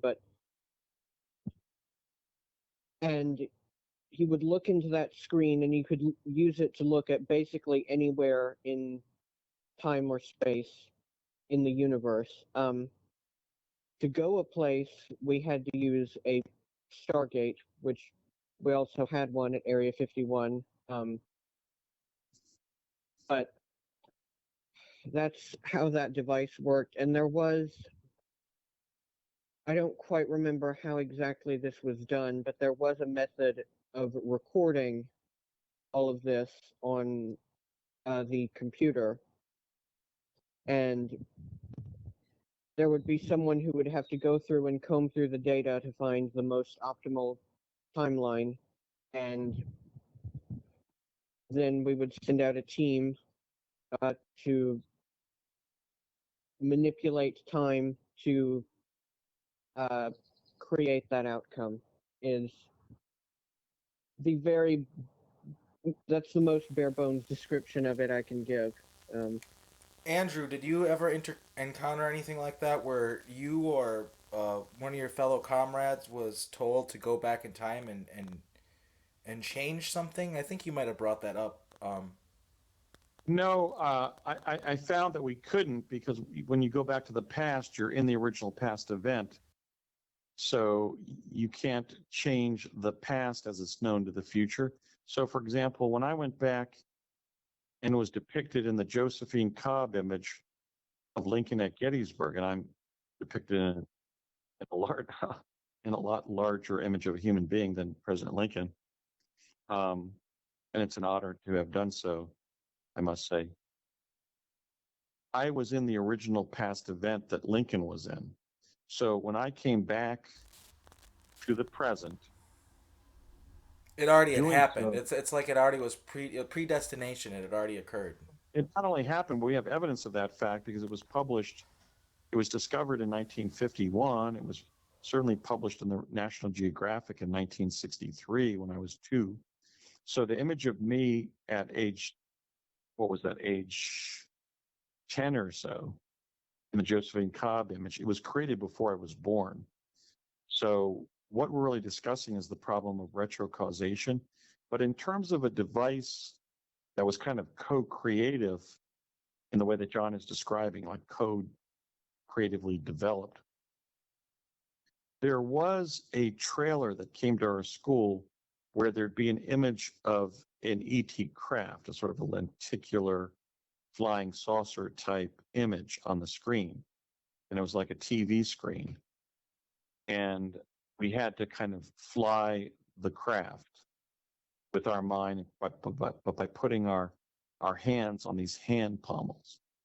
And I do think there was also generally a co-creative aspect to chronovision because of my experience of always reaching a slightly different version of the night that Lincoln was shot at Ford's Theater, and hence Project Pegasus proof of the What are your multiverse. thoughts on the future? Like, for instance, I think this is, and I don't mean to like sound disrespectful with this at all, but like, obviously the future is it's not like it's determined. It's not like you're some sort of guru that like we can say, okay, well, who's going to be the president in the next 20 years? Who are going to be the next presidents? Because obviously, you ran for president, so like. If the future wasn't to be determined and we already knew what happened, then you probably would have known, right, to not run for president because you would have already seen that that you wouldn't have won. So is it kind of true that like from what you because what I've experienced, and I'm guessing that you probably came to the same conclusion, the future is not something that you can set in stone. It's not something that you can go look at it and then come back and say, okay, this is what's going to happen, because just in doing that the future changes. So is that kind of what you've experienced as well, as like it's really hard to exactly pinpoint the outcome of the future because it's constantly changing? Well, we have to be careful about what we're framing. The truth of my presidential campaign is I announced that I didn't believe I was going to win. And I even stated that when my father did predict my presidency, it was in my late 60s, and I'm still only 61 now, 7 years after 2016. And I announced that I was doing it just to learn the ropes, just to have the experience of running. Okay. And I basically, yeah, okay, now, is the future predictable? I would disagree. I would say yes, because chronovision allowed us to image it, as did teleportation based time travel using the Tesla teleporter. But what they found was a variation in the outcome. So, in other words, with enough time travel and enough different devices, you can create an intelligence program that does what you're saying and sort of satisfies Alfred Weber's concept of a chronography having been created to sort of control and manipulate us through time travel. But is every time travel probe determinative of what the future is going to hold? I would agree with your surmise that it is not. For example, we used chronovision of the future the first time on November 5th of 1971, ITT Defense Communications in Nutley, New Jersey. And we found the U.S. Supreme Court building under 100 feet of brackish water. We were later told when we got back to my learning lab in New Jersey, where we were being trained for the program, that they had sent us to the year 2013 to see if a catastrophe in 2012 would inundate the coast, the Atlantic coast of the United States, and hence jeopardize New York, Washington, D.C., Miami, and so forth. And they found in the 2013 to 2012 period of time that we experienced, that a solar flare, if it had been rotated 1 degree or like 5 to 6 degrees of rotation of the Earth, may have done that. Yeah, Penny talks about how there was supposed to be a solar flare and it was averted. She talks about that. Right. So, I keep bringing her up. We both know her, So right. So when we saw that with that probe, the best way to conceptualize it, that's what that probe showed. But if you do have a timeline where something occurs that you want to stop or start, you can do so, because then by doing that, under kind of the Schrodinger's cat premise, you're going to be putting the humanity that was going to be in the first probe, in the first timeline, in another timeline, because you've altered time. So I think it has both a predictive quality and a um, a mutable quality. But at the same time, because the mutable quality of time space always caused them to damage the quality of the database of future events that they were collecting. Generally on Project Pegasus, there was an opposition or sort of skepticism or a desire to not become involved in too much quantum engineering and too much manipulation of the future in light of prior knowledge of it. So, for example, 9/11 was discussed right in front of me 30 years before it happened. And my dad would tell his fellow project members, fellow project principals, that what it involved. But there wasn't any evidence that they did anything more um, advanced about stopping it than putting that FBI agent in the Twin Towers. I forget his name. It was like John O'Neill or something, or an Irish name. But so I think it was both sides of that. I think they wanted to gather a database of the future to engage in contingency planning for an event. But also there was a bias against such quantum engineering because they wanted to preserve the quality of such a predictive database containing future events.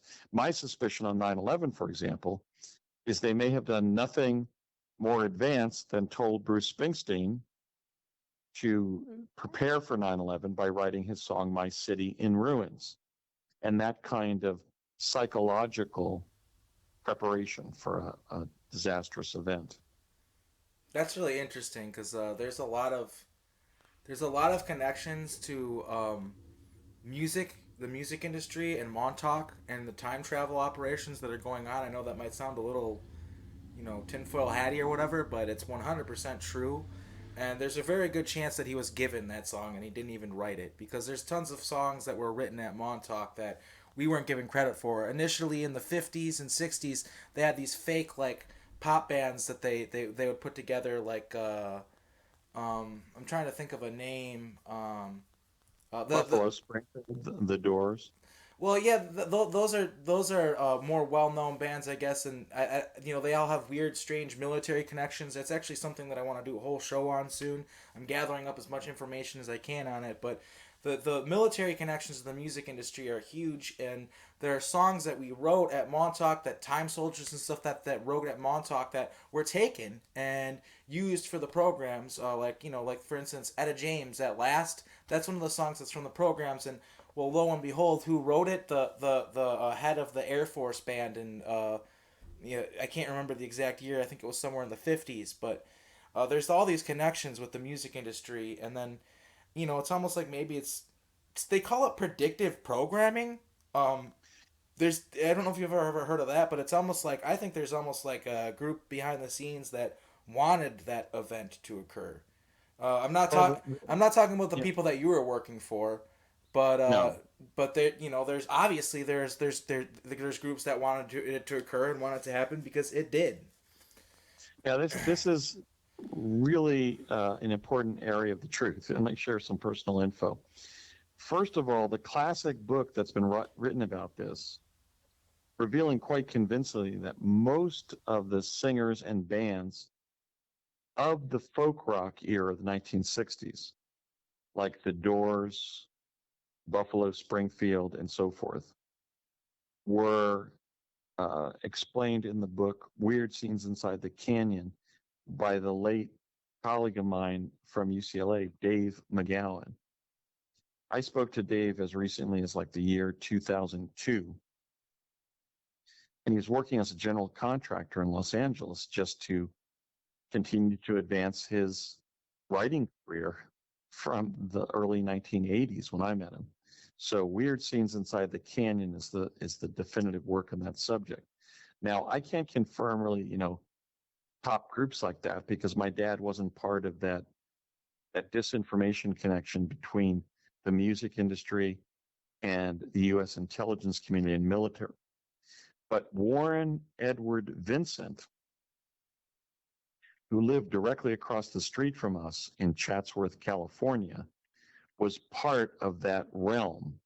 He was both everything in the history of Columbia Records from the time he was first alto sax on Kay Kaiser's big band, or the U.S. Navy band on the Bennington during World War II. Warren was, for example, the producer that Johnny Mathis and Barbra Streisand would demand for their recording sessions. But when they had to adjust my Tesla teleportation um, from when I was a kid on the program, because I was slipping on a 2-minute basis, it was Warren who sent me over to a painting contractor near the Van Nuys airfield, and that there was a time machine there that I would jump through to jump back to Los Alamos. And then from there, they would push me through the device and I would get back to Van Nuys, California. So Warren was kind of part of that realm that Dave McGowan was writing about. I don't think he was dropping songs in the way, let's say, that the Doors did when they did Unknown Soldier. But I think that Dave McGowan is spot on when he describes the fact that, Frank Zappa's father was a leading physicist. Jim Morrison's father, the youngest admiral in the Navy, and the one who caused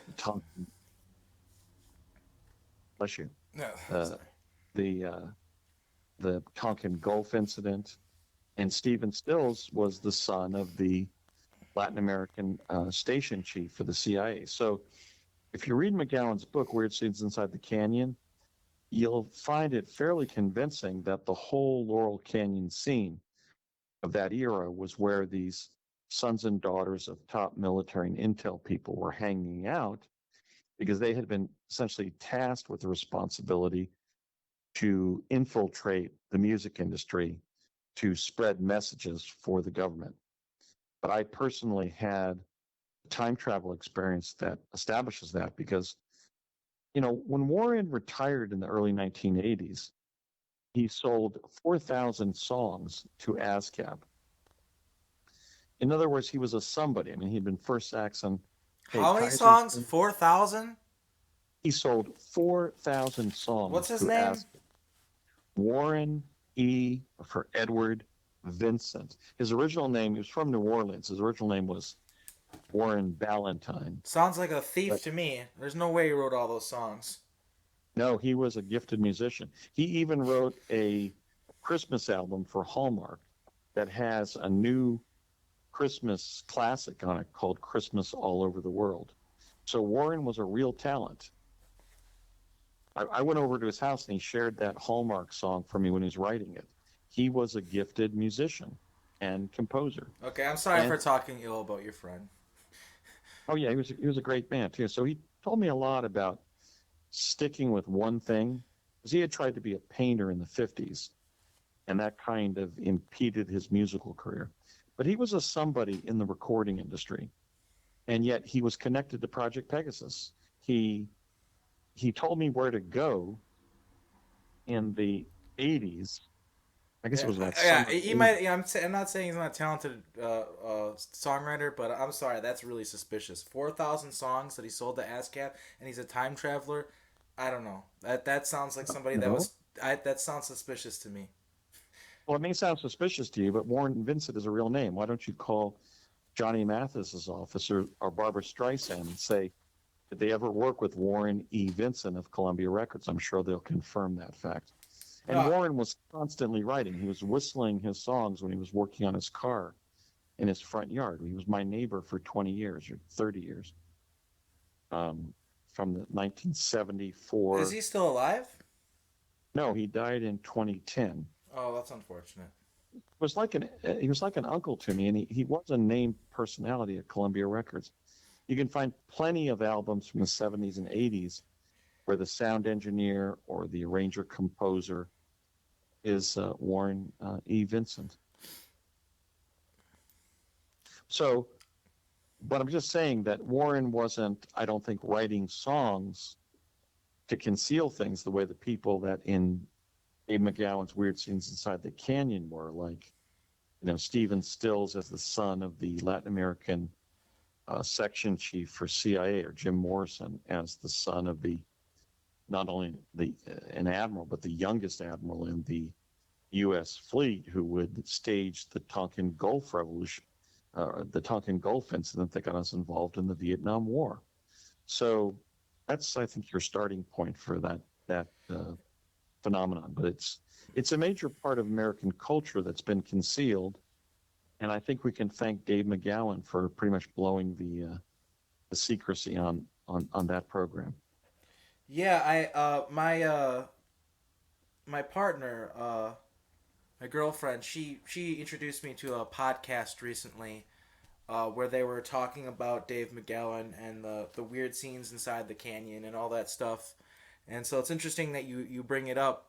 And it's something that yeah, I definitely need to do a deep dive into to get all of my facts straight, because there's definitely a connection. And as far as before, like I was saying with the bands that they would make, the Doors and stuff like that, they're like kind of like organic bands, like they have a story how they formed and stuff like that. But there's a band like the Shangri-Las. I'm actually remembering a name here, and there are many. There's more than just the Shangri-Las, but it's a historical fact that their songs were recorded in a recording studio somewhere by studio musicians, and then the band that went out there and played the songs was just totally different people.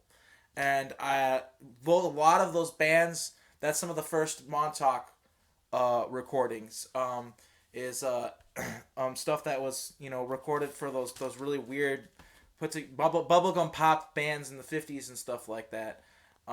They were literally put together, but also, Yeah, I, yes, like you said, the Doors and all those connections, that's also a huge legitimate connection. The military is involved in the music scene. I think is a definite. That's like not an opinion. It's a fact. I would say. Right. Another confirming contact I've had during my life that affirms Dave McGowan's premise expressed in Weird Scenes Inside the Canyon is in Washington State. I've been booked into the Triad Theater in Yelm, Washington by Jane of Many Colors, Jane Cameron, who was part of that scene when it was happening. And Stephen Stills was still recording with Buffalo Springfield, not yet with Crosby, Stills, Nash and Young, and so forth, or Crosby, Stills and Nash. Jane Cameron was the girlfriend of Stephen Stills. And she confirmed that to me personally when she was booking me into the Triad Theater in Yelm, Washington. So there's a third person that I've known personally who confirms that that was going on. So we've got a singer of that era who was dating Stephen Stills. We've got a brilliant investigative reporter who ran a line on that and proved it, Dave McGowan. And we've got a Columbia Records arranger composer, Warren Vincent, and top sound engineer at Columbia. In fact, Warren pioneered quadraphonics for Columbia Records. So it is a real story by Dave McGowan. Our musical culture of the folk rock scene, at least, was a sort of a, oh God, sort of a psychological program being run by the U.S. government. And They knew. what do you think that was? Do you think it was hijacking the anti-war movement by feeding them all a bunch of LSD so they lie on the floor and laugh instead of pick up guns and go to the White House and demand the war to end or whatever? I mean, what do you think the psychological operation was? Well, I think Dave goes into some of this in the book. I'm not sure if he does, but it was discussed by many people years ago that they knew that the baby boom was going to be a very numerous generation. And they knew that the beatniks, Jack Kerouac, um, and his friends at City Light Books, were a very experimental generation based on drugs, sex, and rock and roll. So they were trying to steer the young generation away from being effective anti-war protesters and steer them towards drug, sex, and rock and roll. And they did.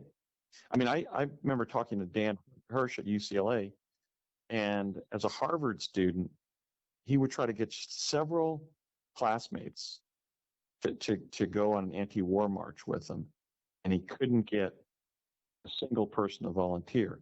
So the anti-war movement essentially failed because of the drug, sex, and rock and roll obsession of that generation. Yeah, I think you hit it right on the head, Andy. Um, that makes a lot of sense. Um, Yeah, Dan, do you have anything to add to this, John? I know you've been great adding the little bits that you have. I'm sorry to keep you so quiet, but do you have anything to say about the music industry aspect of things here and what we've been talking about? Uh, Not that I could condense enough to just add a little short something. I have quite a lot to say, but not enough to. It's going to have to be its own show, Yeah, honestly. we'll do that soon. I'm honestly I just want to get a little bit more information together before I do a show on the music industry. But we're verging on 2 hours here. So is there anything that you would maybe want to bring up before we wrap it up, Andrew? um, not in particular. I'd be happy to come back if you want to talk some more. Well, that'd be But great. I'm going to be putting the over 500 radio shows and 10 major TV shows that I've done in 15 countries, as well as a few tapes of some of my lectures in the Western Hemisphere, like the one I did in Argentina back in 2014, because fortunately they were saved.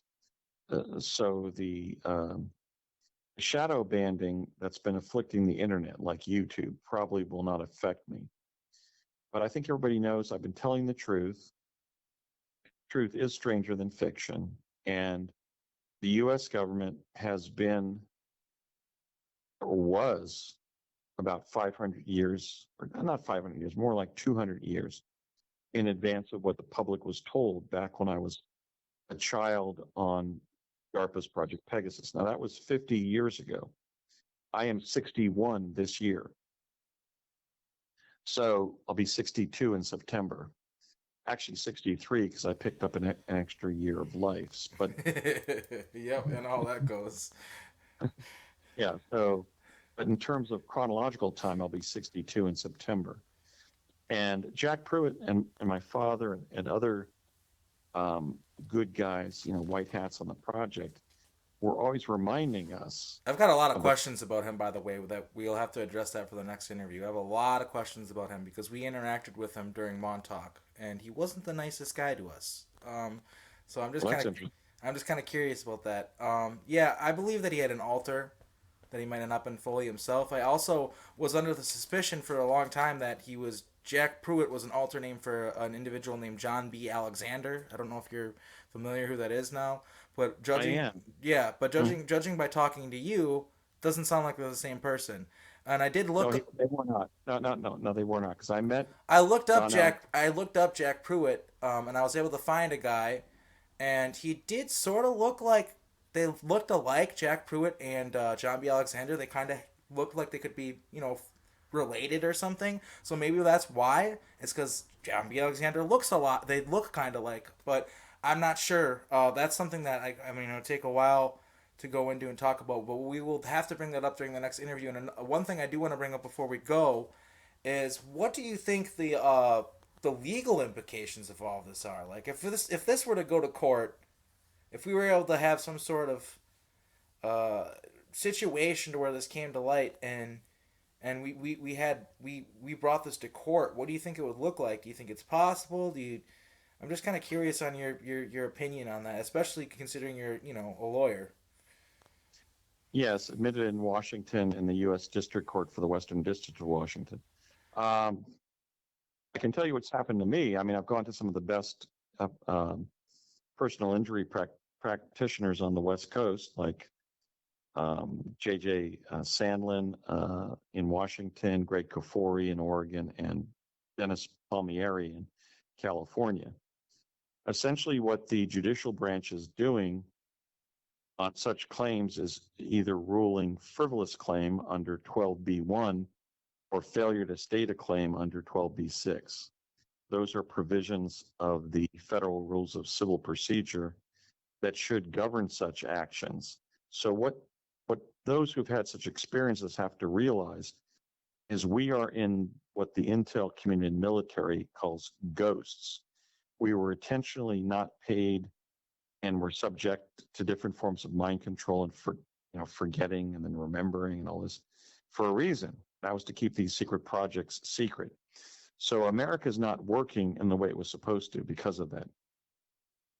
So I still haven't found a skilled attorney to take my own case because, of course, anybody who represents themselves has a fool as a client, and I don't want to make that mistake. But I have approached such august attorneys as Sandlin, Kafori, and Palmieri. I'm going to try another one soon. But I wouldn't give up because one person who seemed interested in changing this was President Trump. Remember the fact that he revealed 53 patents that had been secreted. So one of the reasons that Trump became so inimical to the deep state is he wanted to dismantle the abuse of power by the U.S. intelligence community and military.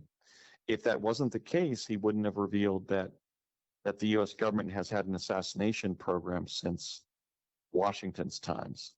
So I think that it can be taken as an endorsement, but I think we would be much better off with Mr. Trump as president again, not because I love his personality, but because I think he had an aspect of realism and understanding of contemporary issues. He was going slowly because he couldn't go quickly and survive or be believed. But those actions that he took, like declassifying 53 secret technologies, was the beginning of treating us ghosts as fully enfranchised Americans. Until then, until we get a president who does so, we are men and women without a country, which is what I've started to refer myself to my family members and friends.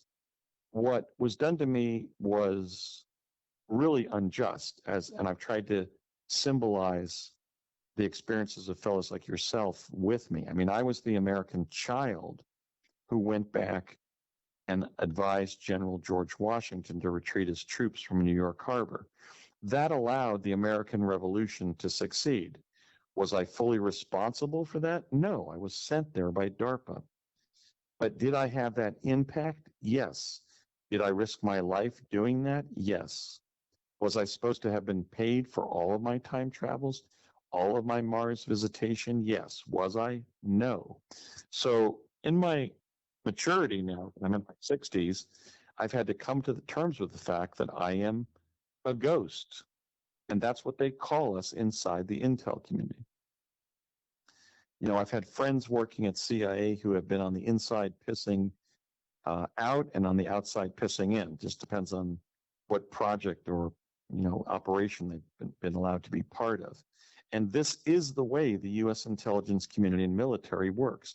I believe it is unconstitutional, it is unjust, and we have to end this, even if we're just to find out what the true history of the country has been, but also to give those forms of compensation and military decorations and credit to those who have shaped history. And that's why I've been so eager to hear the stories of gentlemen like you and Penny Bradley's account to me, because we cannot engage in obligatory skepticism. We have to just be discerning of the truth and try to discern if somebody is telling the truth and how the chips fall together. And we're all in this together. This is reality. We're not telling stories. We so that we're as two different individuals that never, we don't know each other personally other than our brief conversations we've had. We're able to bring different pieces of evidence to the table that show that this is a reality that we both experienced. What we need to do with this movement moving forward is to corroborate each other's testimony. You know what I mean? Yeah, and what people don't understand is, because of the nature of official state secrecy and the abuse of it, it's impossible for people to know right away of whether you're telling the truth or you've got some mental issue. Because look, I'm sure all four of my older siblings would admit or even tell an interviewer, oh sure, Warren Edward Vincent lived across from us in Chatsworth, California from 1974 when he moved into his house, 2 years after we moved into our house, and then all the way through his death in 2010, which is 7 years after we left our house. So sure, Warren's a real guy. But Warren never told Andy to go over to some painting contractor in Van Nuys to teleport in 2000 back to Los Alamos to correct some glitch that they occurred in the early 70s, because they had no access to that reality. My dad simply did not let them in to the intel community in the military in the way that he let me in. I mean, I had a naval rank when I was in Project Mars. I even had a picture of me taken in a naval uniform at the Long Beach Naval Air Station. And that picture of me showed up in the Disney Pixar classic Wall-E at something like 40 minutes and 14 seconds or 14 minutes and 40 seconds. And that was my picture from Project Mars. It's in Wall-E? It's in the movie? That's crazy, dude. So they're even dropping the photographic record of people who have served the country in these black projects into feature films. Why are they doing that? I imagine to confuse everybody. But that has happened. So, you can't even go to somebody's siblings or old friends and have them say, oh, yeah, this person's telling the truth, because they haven't been let into the puzzle palace, as James Bamford called his book about the NSA. One thing I also, before we go, Yeah. well, I should probably wrap it up. There is one question that I want to add. Do you mind if I ask you one more question? Yeah, sure. As long as you let me admit that I met Alexander in 2000, and I met Jack Pruitt again in 2003, and they look very different in person. I don't Oh, think they're the same person. yeah, I don't either. After listening to you talk, for me, my memories of interacting with him are pretty limited. But other people Uh-huh. I know remember more, and I don't know. It's very confusing for me. But that's something that we'll get into later. That's not what I was going to ask you about. I was going to ask you about the alternate reality question, and that's basically because you had an instance where you accidentally went to another reality, and you went to your home, and there was somebody else living there, and you Right. basically you had to wait until they figured out how to get you back to this reality. So that's proof that these alternate realities are communicating with each other.